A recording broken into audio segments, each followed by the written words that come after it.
আসসালামু আলাইকুম, কেমন আছেন সবাই? আশা করছি সবাই অনেক ভালো আছেন এবং সবাইকে শুভ সকালের শুভেচ্ছা। কারণ ভিডিওটা আমি সকাল থেকে শুরু করলাম, জানি না কখন আপলোড হবে এটা।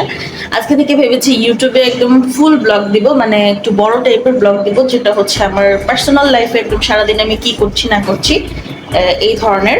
সো আই হোপ আপনারা যারা আমাকে ভালোবাসেন, অনেকদিন ধরে ভিডিও আপলোড করা হয় না, আপনারা আমার পাশে থাকবেন এবং আমি ইনশাল্লাহ সবার পাশে থাকার চেষ্টা করবো। হ্যাঁ, তো এখন হচ্ছে সকালবেলা, আর সকালবেলা হচ্ছে 8:30 বাজে।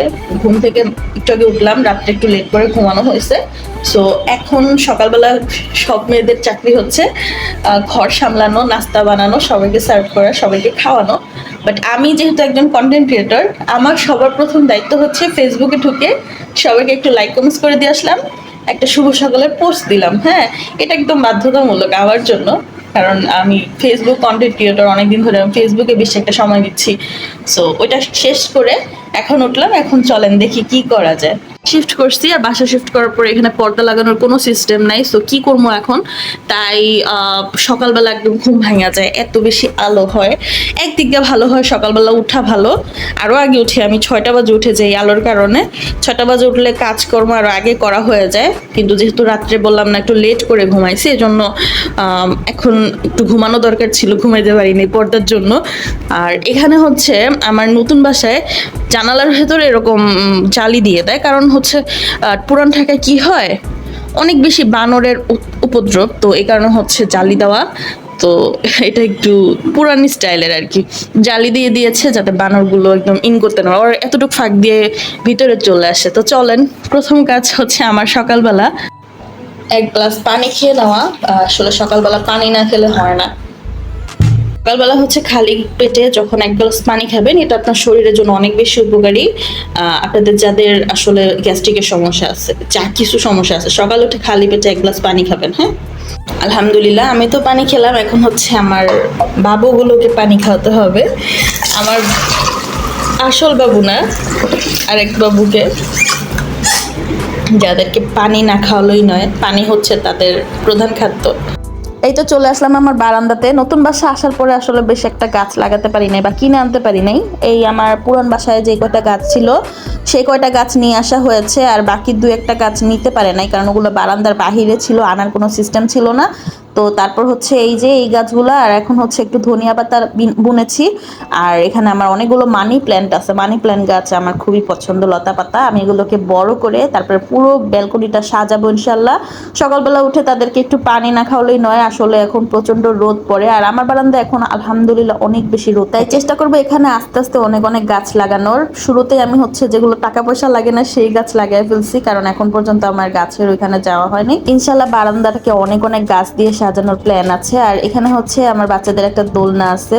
যেহেতু আমি এখন ফেসবুকে নিয়মিত লাইভ করছি, সেহেতু আমার একটা রিং লাইট অনেক বেশি প্রয়োজন ছিল, তাই রিং লাইট অর্ডার করেছি ওই দিন, তো রিং লাইট আনলাম। এখন হচ্ছে রিং লাইট দিয়ে আমি নিয়মিত কাজ করছি, কিন্তু আসলে এটা খুবই প্যারা, বাচ্চাদের ঘরে এটা সামলানো আমার কখন জানি মনে হয় যে ভেঙে ফেলবে, ওরা কিছু একটা করে ফেলবে। সো আবার একটা জায়গাও মেরে রেখেছে। এখন কিছু করার নাই, যেহেতু লাইভ প্রেজেন্টার আমি, আমার লাইভ করতে রিং লাইটের প্রয়োজন হয়। আর আমার ঘরের টুকটাক ডেকোরেশন করেছি, ইউটিউবে দেখানো হয় নাই, ফেসবুকে সবাইকে দেখিয়েছি একটা ব্লগের মাধ্যমে। সো এগুলো কোনো একদিন আপনাদের সাথে ডিটেলস শেয়ার করব। আসলে ছোট্ট একটা বাসা, সবাই চায় বাসাটাকে সুন্দর করে সাজাতে, তবে যেহেতু আমি বাচ্চা কাচ্চার মা, আমার ঘর এলোমেলো থাকে, আমি অত একটা কাজের না। তুই আমের মতো থাকবি, তুই কেন বাঙ্গির আকার ধারণ করবি বলতো? দেখেন কত বড় বড় আম নিয়ে এসেছে, কিন্তু ভেতরটা আসলে একদমই মজা না, একদম কাঁচা ভেতরে। আমার হাজবেন্ড তো টক আম খেতেই পারে না, তারপরও নিয়ে এসে এখন পাস্তা বানাতে গিয়ে আটা নাই দেখে খুশি হলাম। এখন ভাই রুটি বানাতে একদমই ভালো লাগে না। এখন যে নতুন বাসাটায় আসছি, এই বাসায় আসলে সবকিছু নিচে পাওয়া যায় না, নাস্তার দোকান বলেন যাই বলেন সব সেই আগের বাসার নিচে, এবং সেটা বেশ খানিকটা দূরে।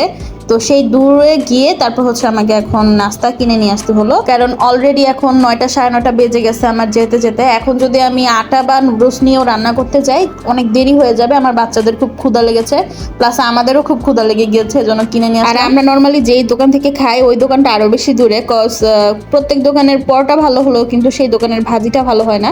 এই দোকানের ভাজিটা আসলে খুবই মজা, মানে একটু খাওয়া যায়, অন্যান্য দোকানের ভাজিগুলো মুখিয়ে দেওয়া যায় না এখানে। তো যাই হোক, এখন হচ্ছে আমি দুপুরে রান্নার জন্য সব জিনিস জিনিসপত্র নামিয়ে নেব, দেখি কি মাছ টাছ পাওয়া যায়। আমার ফ্রিজের অবস্থা দেখে আমাকে কেউ বলবেন না যে আমি অনেক অলস, আসলেই আমি অলস। এইসব ধোয়া পোছার কাম আমার দ্বারা হয় না, আমি গুছিয়ে কাজ করতেই জানি না।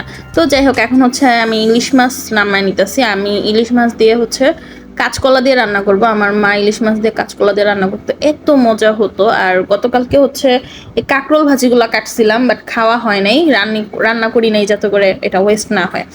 এখন হচ্ছে সবজি নামিয়ে নিচ্ছি। এখানে কাঁচকলা ছিল, টমেটো ছিল, এগুলো নামিয়ে টামিয়ে এখন কোটাকাটি করে রান্না বান্না স্টার্ট করে দিব। অ্যান্ড গাইস, বিশ্বাস করবা না, এই ব্লগটার যে ভয়েস ওভারটা সেটা আমি দিয়েছি প্রায় 3-4 দিন ধরে একটু একটু করে। আমি এত বেশি বিজি হয়ে গেছি নিজের সাংসারিক লাইফে প্লাস নিজের কন্টেন্ট ক্রিয়েশন লাইফে, যেখানে হচ্ছে আমি ফেসবুকে ডেইলি লাইভ করতেছি, ডেইলি আমি ফেসবুকে ভিডিও দিচ্ছি, ছবি আপলোড করছি, অন্য অন্য মানুষের লাইভে জয়েন হচ্ছি, অন্য মানুষের পোস্টে কমেন্ট করছি। এই কাজগুলোর মধ্যে না আমার সারাদিন যে কেমনে কেমনে চলে যায়, তার মধ্যে আবার মেয়েটার পরীক্ষা চলতেছে, মেয়েটার পরীক্ষার প্রিপারেশন নেওয়াচ্ছি, ছেলে তো আছেই ছোট্ট 2-2.5 বছরের বাচ্চা, এত কিছু সামলিয়ে কন্টেন্ট ক্রিয়েশন করছি। আসলে এরপরও যদি ভিডিওতে ভিউজ না হয় বা মনিটাইজেশন পেয়েছি ফেসবুকে, বাট আর্নিং তো একদমই দিচ্ছে না, তো একটুখানি হতাশা কিন্তু সবার মাঝেই কাজ করে। তবে প্যারানিক চিল, আমি এখন থেকে আসলে চেষ্টা করব যে কোনো কাজকে ভালোবেসে করার, যাতে করে ওইটা থেকে আজ হোক কাল হোক একটা না একটা কিছু পাবোই। হ্যাঁ, হোক মানুষের ভালোবাসা, হোক টাকা পয়সা, হোক যে কোনো কিছু। তো চলেন, এখন আমি রান্না বান্না চলে গেছি। ইলিশ মাছগুলোকে একদম কড়া করে ভেজে নেব। আমার আসলে ছোট ইলিশ মাছ খেতে এত একটা ইচ্ছা করে না, বাট এই মাছের এত দাম, এই যে এগুলোই তো 700 টাকা কেজি, এগুলোকে কড়া করে না ভাজলে কাটার জ্বালায় বাবা খাওয়াই যাবে না। এর থেকে ভালো যদি একটা মাছ বড় চেয়ে আনতো আমার হাজব্যান্ডে, এই ছোট ছোট মাছ অনেকগুলো না এনে তাহলেও খুশি হতাম বাপু। তো যাই হোক, এখন হচ্ছে এখানে কাঁকরোল ভাজিটাকে একদম কড়কড়া করে ভাজতেছি। এটা কড়কড়া করে ভেজে খেতে আমার যে কি ভালো লাগে। কাঁকরোল লাভার, মানে অনেকে কাঁকরোল পছন্দ করে না, আর আমার কাঁকরোল পৃথিবীর সব থেকে বেশি পছন্দ। আমি কাঁকরোল খুঁজে খুঁজে বাচ্চা বাচ্চা খাই। ভাজিটা হয়ে গেছে, এখন রান্না বান্নার প্রসেসে চলে যাই। চলেন, পেঁয়াজ মরিচ এই যে ভাজা দিয়ে দিয়েছি, এখন হচ্ছে এখানে মশলাপাতি দিয়ে তারপর সুন্দর করে কষিয়ে নিব। আসলে আমি যত চেষ্টা করি আমার মায়ের হাতের মতো রান্না আমি কোনোদিনও রান্না করতে পারবো না, তারপরেও আসলে চেষ্টা করি। এখন আমার মা যেহেতু অসুস্থ, আমাকে খাওয়াতে পারে না রান্না করে বাসায় গেলেও, তো আমি ওনার মতো আসলে চেষ্টা করে নিজেটা নিজেই খেয়ে একটু আত্মতৃপ্তি পাই। যদিও ধারে কাছেও হয় না। মার হাতের রান্না যে কি মজা ছিল, আসলে ওনার হাতটা মাঝে মাঝে মনে হচ্ছে যে প্লাস্টিক সার্জারি করে আমার হাতের সাথে লাগাই দিই। এখন হচ্ছে এগুলোকে সুন্দর করে কষায় নিতেছি, আর কলাগুলোকে একটু বড় করেই কাটছি। আমার কেন জানি কলার যে সবুজ অংশটা, এটা রান্নার পরে খাইতে অনেক বেশি ভালো লাগে। জানি না আপনারা খান নাকি, আমার মা এগুলো পাতলা করে কাটতো, এরকম কালো কালো হয়ে থাকতো, ওই কালোটা তো খেতে অনেক বেশি মজা লাগে। এখন হচ্ছে আমি এখানে পানি দিয়ে দিব। পানিটা আসলে ওই দিন দেওয়াটা একটু কম হয়ে গেছিলো। ভিডিও করতে গেলে না আমি না দিক পাস বুঝতেই পারি না, মানে কোথাও বেশি হয়ে যায় কোথাও কম হয়ে যায়। এমনি যদি ঠান্ডা মাথায় রান্না করি তাহলে দেখা যায় রান্নাটা পারফেক্ট হয়। জন্য রান্নাবান্নার ভিডিও করা কবে বন্ধ করে দিয়েছি, এখন আর রান্নাবান্নার ভিডিও করতে ইচ্ছা করে না বাপু, সে অনেক জ্বালা অনেক জ্বালা। তো তারপর এখানে একটু টমেটো দিয়ে দিচ্ছি, দিয়ে দিব একটুখানি কাঁচামরিচ, সব কিছু দিয়ে গেলে একটু গ্রিন গ্রিন ভাব আসবে। আর মাছ তো ভাজা হয়েই গিয়েছে, কড়কড়া করে ভেজেছি, একটু পরেই দিয়ে দিব। যে এখন হচ্ছে দেখি মাছ দেওয়ার পর্যায়ে চলে আসছে কিনা। এই পর্যায়ে দেখেন মাছের তুলনায় পানি কিন্তু অনেক কম।